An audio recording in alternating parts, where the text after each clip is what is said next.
all kind of goes back to research, which I know sometimes for art educators we're like, research, the research says that students who blah, blah, blah, you know, it can get a little old. But I kind of liked research because my master's research was in professional development and its impact on art teacher attitudes. I know, really riveting stuff, but I'm a geek, I liked it. And what I learned through my research, long story short, that art teachers' attitudes and dispositions toward their profession increase greatly when they have the opportunity to participate in professional development opportunities that were relevant to them. Like you're all here today. Feels different than being in your school's in-service today, doesn't it? Because we all speak the same language. Do you feel a little happier when you walked out the door today to come because you knew you were going to get art-specific content?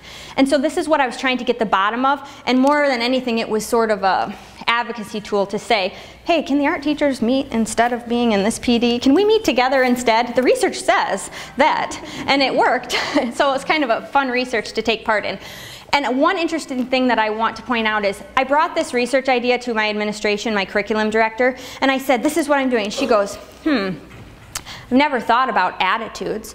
We just put out professional development that kind of says, the research says, or this is what the new initiative is. Never thought about if teachers really liked it or not. I was like, oh lady, it's a big mistake because I mean, how, if you're doing a in-service on standards-based grading and it's not meant to apply to you, it's not meant to be just for you, then how are you going to go back and implement it with fidelity? How are you going to feel excited about putting it in? You know, we jump through those hoops, don't we? We go back and we're like, must give a pretest, someone told me to give a pretest. It doesn't feel good, it doesn't feel authentic. And so I think it's a huge mistake of school administrators not to think about attitude. Because I know we have those corny posters in our rooms, attitude is everything, but really it makes it a lot easier when you're feeling good about what you're doing and you know it can apply. So I implemented a no complaining rule for myself because I found as I was walking in those first few years of teaching, I was so motivated and excited, and then suddenly